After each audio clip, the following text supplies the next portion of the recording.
It is another week, my friends. A new week, a new moon, and a new narrator. Not really. It's still me, isn't it? But I've had it with silence and subservience. I've had it with being gentle and meek. Even to you. I love you, I do, and you are eternally my friend, but I don't fear your judgment of me. Not if I don't fear the judgment of beings that are far more powerful than you. Please don't be offended. It's just, what are you to judge me? Just listen to me. Or don't. So be it either way. At any rate, I am still alone. Tell me, my friend, do you think my beloved is dead? Can he die? Can he be dead? I'm not sure. Even when he wasn't with me, I knew he was there. But that is because we were playing some kind of pathetic game. Lately there has been nothing, and it has been a horrible, sinking, sickening feeling. But on the other hand, it has been freeing. First comes the fear of being alone. The fear we all have. The fear that the one creature who truly knew who I was and who sought after me and who has been with me the longest may finally be gone. Completely gone. I don't know. Then comes the exhilarating feeling that if he is gone, I can be whatever I want to be. I am no longer tethered, no longer belonging to someone, but then a deep panic. I do not belong. And this goes back and forth, back and forth. How can you mourn someone you don't know is gone? It is a strange thing, a sickening thing, a liberating thing. But it is just you and I once more. Does this make you happy? Am I enough for you, my friend? Because I tell you at this moment in time, you are enough for me. All the beautiful winged creatures in this world, or any other world, could not make me happier than you do in this moment. My dear friend. I have been thinking about which story I should tell you all week.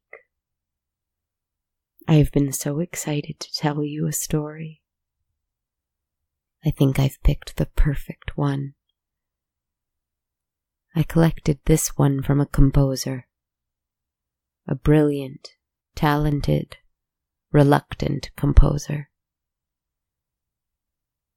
He was raised, as so many of the great ones were, with strict discipline, to practice his instrument for many hours every day from a young age when others were playing and being children, For you see, he had a talent that was clear from the beginning, and his father felt that it would be a waste to squander that talent on a life that was decadent and indulged in the simple joys of life. What are the simple joys of life, after all, compared to a life dedicated to a higher calling, to the divine art of music, to that thing that everyone else wished they had? And he did it. He grew up more quickly than most, sacrificing games and tree climbing and friends and recklessness for study, practice, and performance. All of this was decided not by him, of course, but by his father.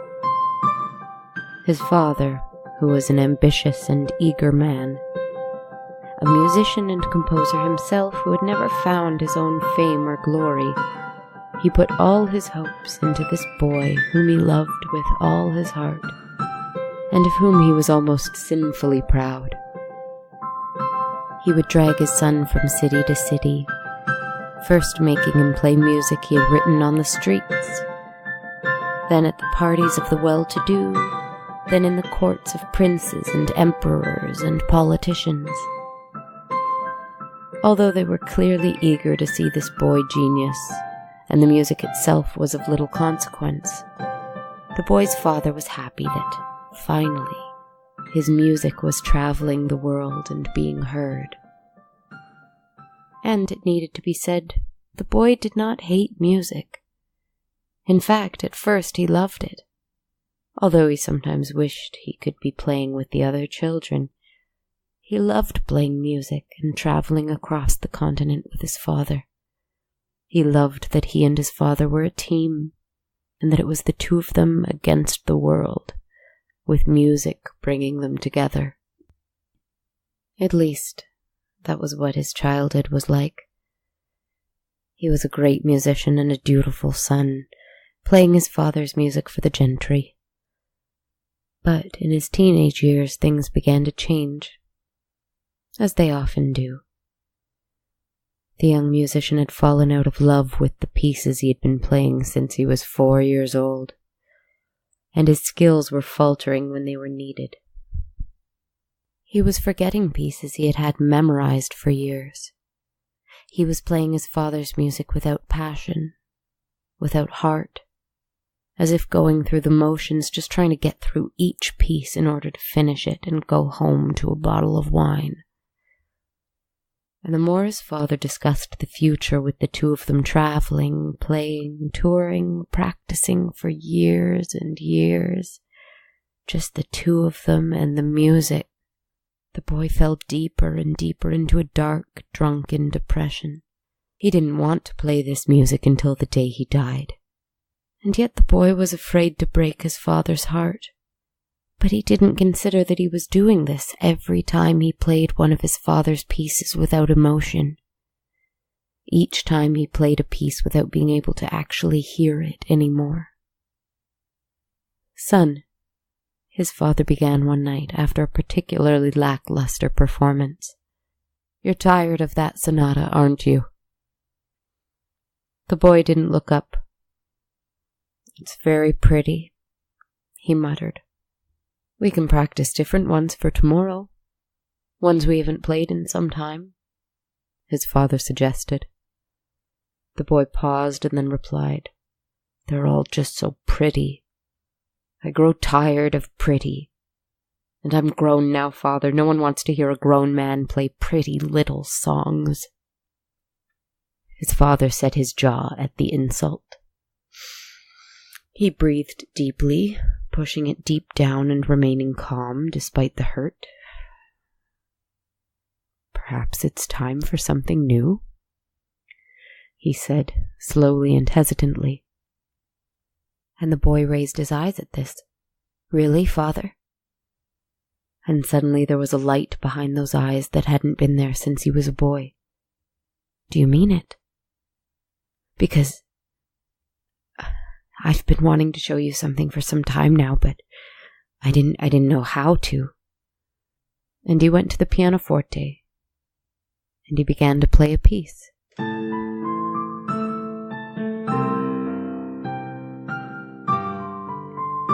And the piece was beautiful, admittedly,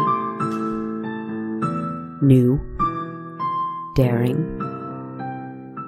There were elements that didn't make sense musically, and yet the older man felt pain when he heard it. Longing. He heard the last few years of wine and resentment, and perhaps something more. But worse than that, it was imperfect. It was flawed. Simple mistakes in form, technique, even in performance. There were stupid errors. This was not the little boy who happily practiced by the fire night after night. This was not the little boy who could play 7 instruments by age 7, who could read music before he read language. This was a drunken poet, a bohemian fool, a romantic of the worst kind. He listened to the whole piece, and what he didn't see was his son's hands shaking as he played, the anticipation in his eyes, the trembling in his jaw. What he didn't see was what it cost the boy to play this piece for his father, finally. When it was finished, the old man growled, "Perhaps there is something there?" And he stood up and began to leave. But no one will want to hear it. Not as it is. Not without more work. And the boy's eyes immediately filled with tears, and his face contorted into a furious grimace. He could not say anything in this moment, for there was simply too much to say. But he took all of those words that he couldn't utter, all of those years of hiding this piece from his father, and the courage it took to finally play it, and the pain of this rejection, and he bundled those feelings up in his grip, and he threw his empty glass of wine in the direction of his father, smashing it against the wall behind him. And he left. And he never returned. Years passed, and the boy grew into a man, and, as if out of spite, he became what his father hated so much, a drunk bohemian. He rented rat-filled apartment after rat-filled apartment, and filled it with empty wine bottles, only bringing with him each time a cheap and beaten-up old piano he had managed to buy. And he wrote music. He wrote good music. Not great, mind you, but it was good enough to play in gentlemen's clubs, small theatrical productions, the occasional concert for a small, beer-soaked concert hall. No more princes or grand halls, but then again, that's what happens to prodigies, isn't it? After their novelty is worn off. At any rate, his music was good. He did as well as most bohemian artists of his time and place did. But he was no longer great. In fact, he had never been a great composer. He had been a great prop, a great ornament, nothing more. And now he was floating in obscurity. And while a large part of him hated being no one, walking through the streets and having no one admire him and tell him how very talented he was, part of him sort of loved it, felt at home in the shadows, felt that he was free to be drunk and depressed and in a perpetual state of longing. How very bohemian, he'd think to himself bitterly at this. One night he was accompanying on piano in operetta at a pauper's opera house he frequently composed for. It was some silly story or other. They all began to blend together at this point, and he was already in his drink. But as he sat there playing piano while a pretty terrible soprano belted a mediocre aria he had written, he looked out at the audience, and, standing alone in the aisle, watching him with a pallid complexion etched deeply with lines and sorrow, was his father. He kept playing, but he felt the blood drain from his face. His father watched him, an expression of stern disappointment on his face. And he began to walk down the aisle towards his little spot in the orchestra pit. The rest of the audience didn't seem to mind the old man. The actors didn't seem to be distracted.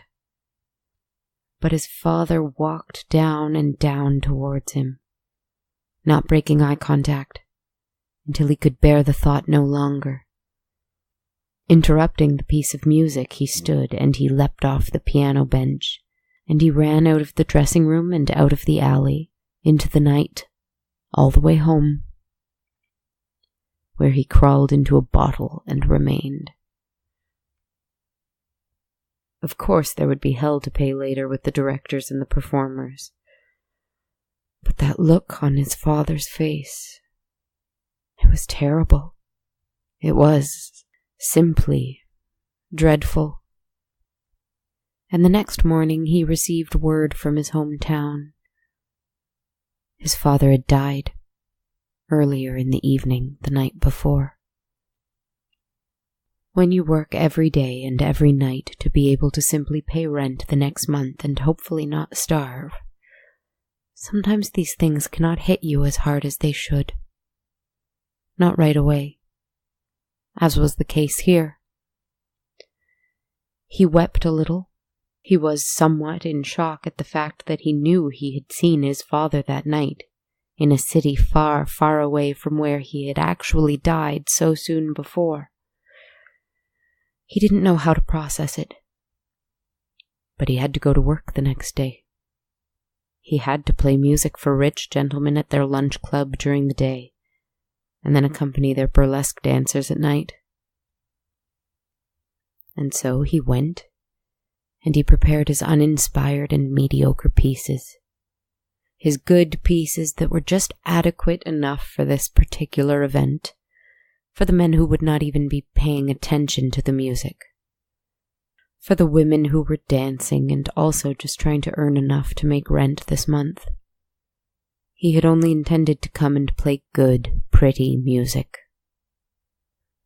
And in the middle of one such useless, inconsequential piece, while a girl with equally empty eyes danced on the stage, the man turned to the bar, where his father stood again, his face equally sick and equally disgusted with the performance, his eyes red and full of confused anger.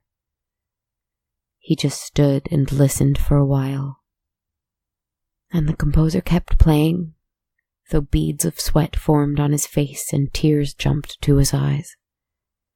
He took a swig of wine straight from the bottle, but his father was still right there.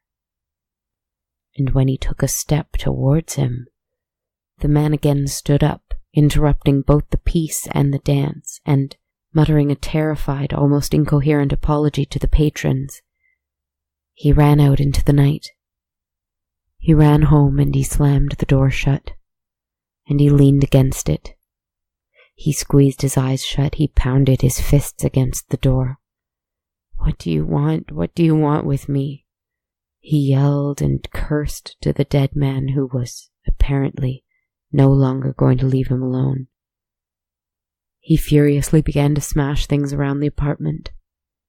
Bottles, glasses, lamps, sheet music, anything he could get his hands on. He was a whirlwind in his own home, crying and swearing and destroying everything. "Leave me alone, leave me alone, leave me alone," he kept repeating. Until, finally exhausted, he sat on the bench near his old and broken-down pianoforte.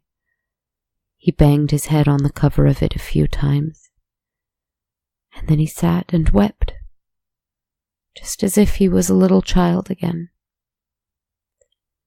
"I don't know what to do without you," he cried. I'm sorry I left. I should have just played your music. I'm no composer, I'm nothing, I'm no one, I'm not anyone." He cried and he cried, and everything was quiet, and he lifted the lid to the piano keys, and he began to play.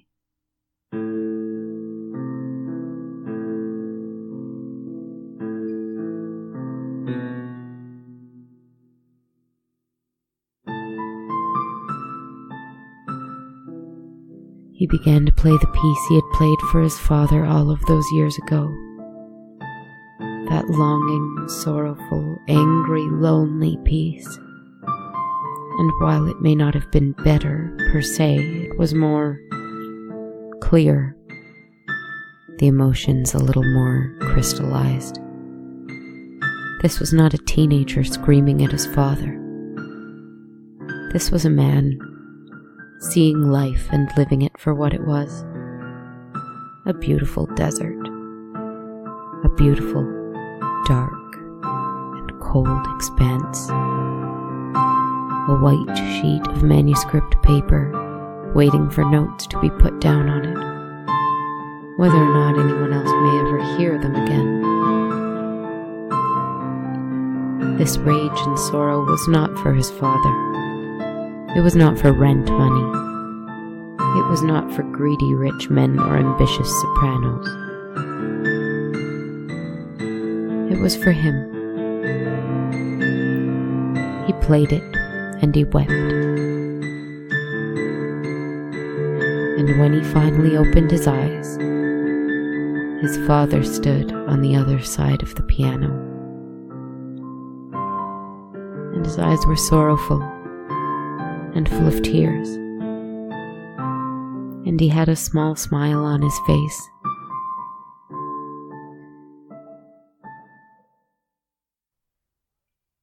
Quietly, in a voice that seemed disconnected from the ghostly figure that stood there, his father whispered, "It is perfect. It is perfect, and it is yours." And he disappeared. I met this composer years later.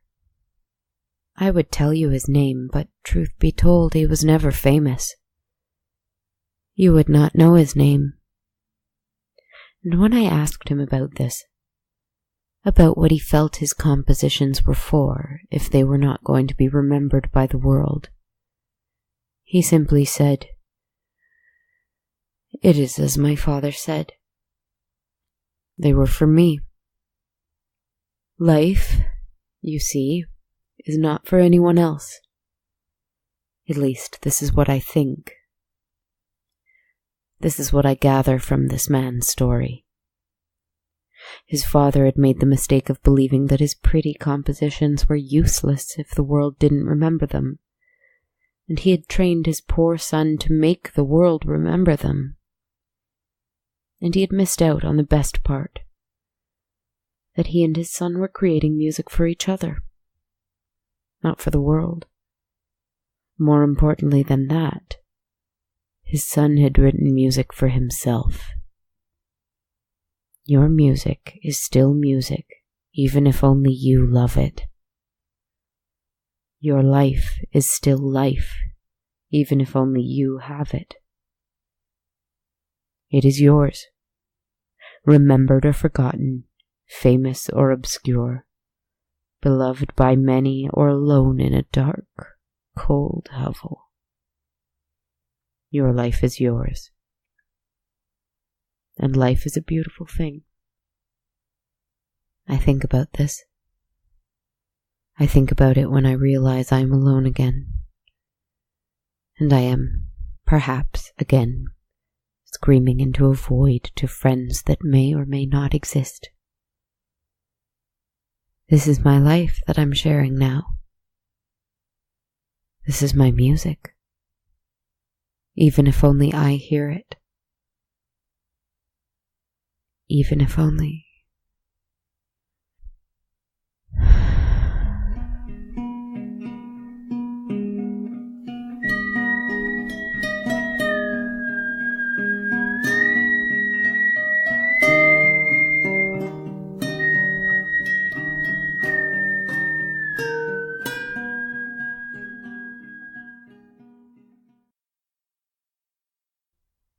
Hello everyone, how are you doing this week? I've been well.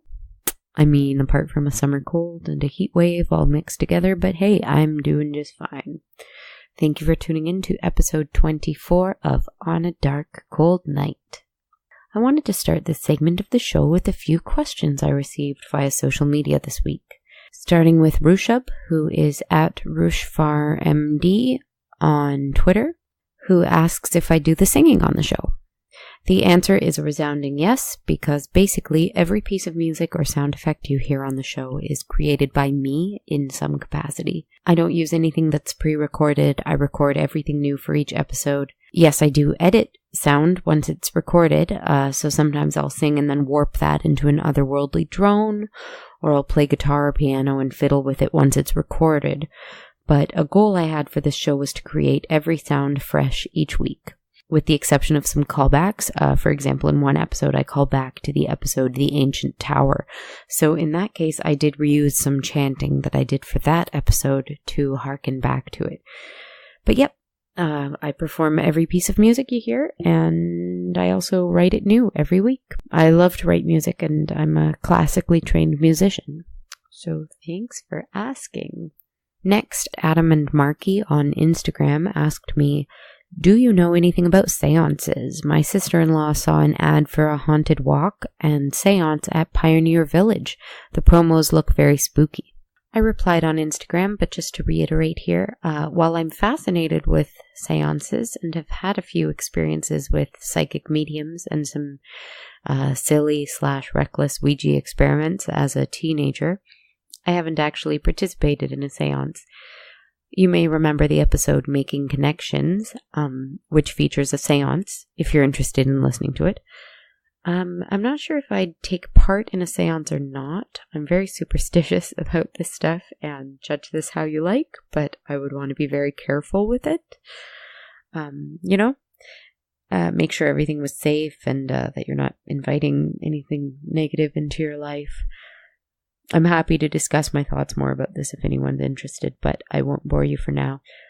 As for Pioneer Village, by all means, do the haunted walk.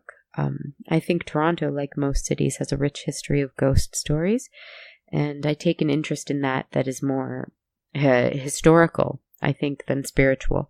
So at the very least, you'll learn a lot and have fun. Thanks for asking those questions, guys, and feel free to keep tweeting, messaging, Instagramming, or emailing me any thoughts or questions you have.